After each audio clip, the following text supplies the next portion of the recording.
Every summer in Death Valley, people from around the globe gather to participate in an extraordinary event. A 135-mile ultramarathon that pushes body, mind, and spirit to the breaking point and beyond. Ow.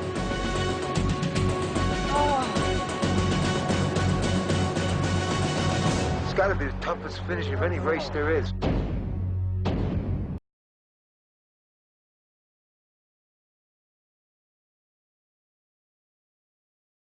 Are you one to get nervous before a race, or you take it in stride?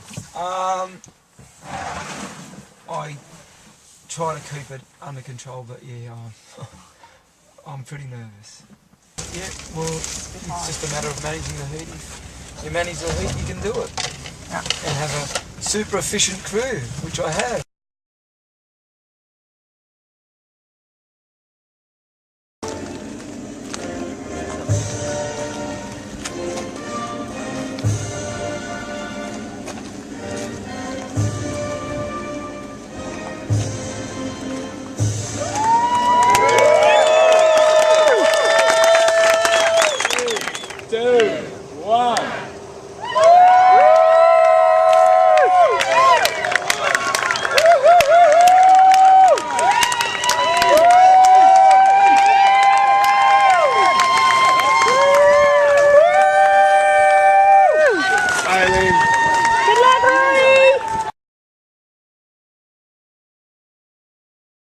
Okay, Tim, so how do you feel about your dad running this race? Good. You think he's gonna do good? Yes. Is he all ready? Yep.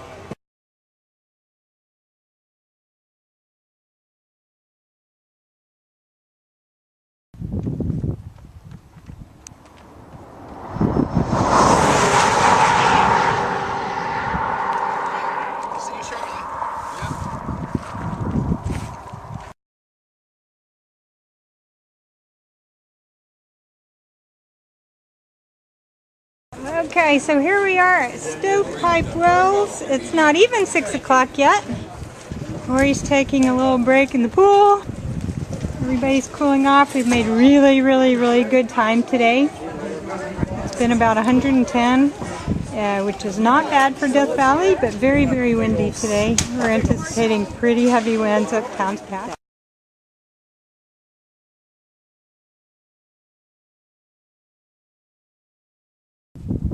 And Glenn's moving along pretty well. Still able to run at times. Survived a couple of blisters. 100 miles at this point. Only 35 miles to go in the brutal heat. Here they come on that 100-mile mark. Yay, Aussies! Woo!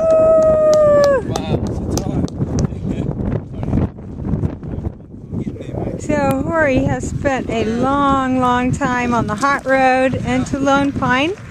And here we are at the terminal end of the road. It's being joined by Tim for a little walk. Had Belinda by his side for a bit. And we're almost to Lone Pine.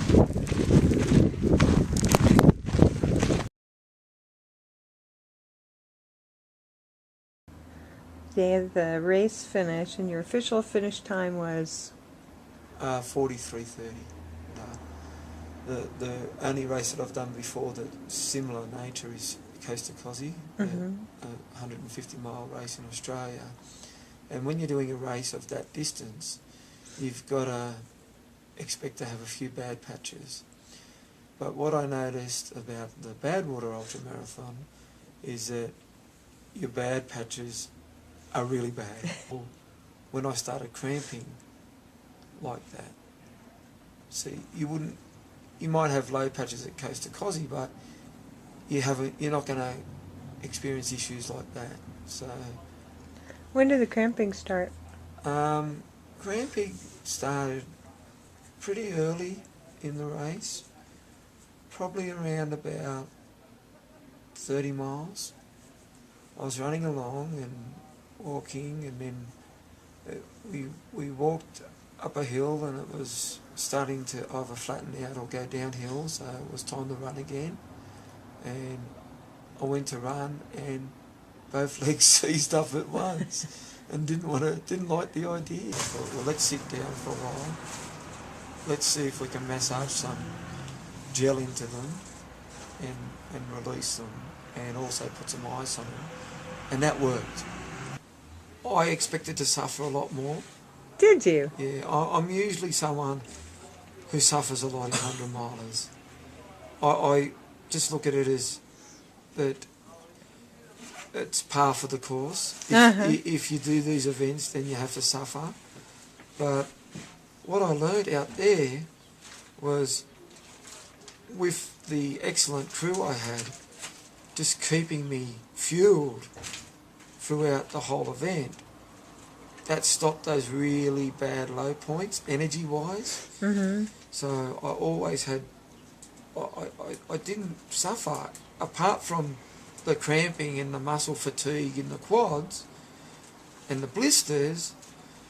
Overall I felt great, my stomach was great, all the nutrition and that worked really well. So, you know, really happy with how I felt throughout the whole race. Because when you look at it, 43.5 hours is a long time to be competing. And, you know, you can't expect to feel good for 43.5 hours. But to be honest with you, I felt really good for most of it. And that's, for me, unusual. Phil commented yesterday, he said, I think you did the heat training really well, because I haven't heard you complain about the heat once. And usually I really feel the heat, but I didn't feel hot. And I think that was mainly because of my crew continually wetting me and keeping me cool and hydrated. Yeah, I've done a lot of big events, but I've never done anything in these sort of, you know, I've never run through the desert before. So it's a monster race. Oh, it is. It is. You know, like 135 miles through the desert. But the thing is, you've just got to work through it, you know. And there was times where I would have liked to have been running, but I couldn't. And I just accepted it. Yeah. And I think that was what I was really happy about, when usually times like that I can get really down on myself. But this race was probably the best in terms of just going with it. He said, you and the desert, you and the desert have to become one. You can't fight it.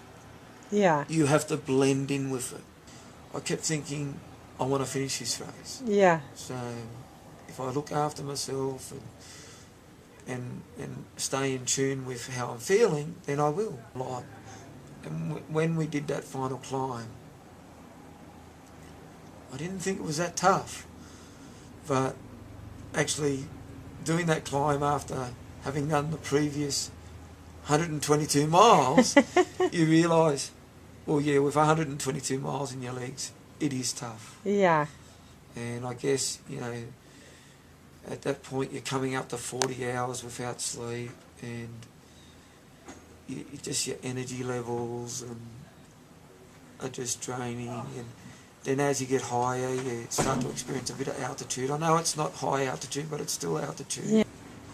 I always say, if it was easy, everybody would be doing it. Yeah. And that's why we do these events, because they're not easy, you know.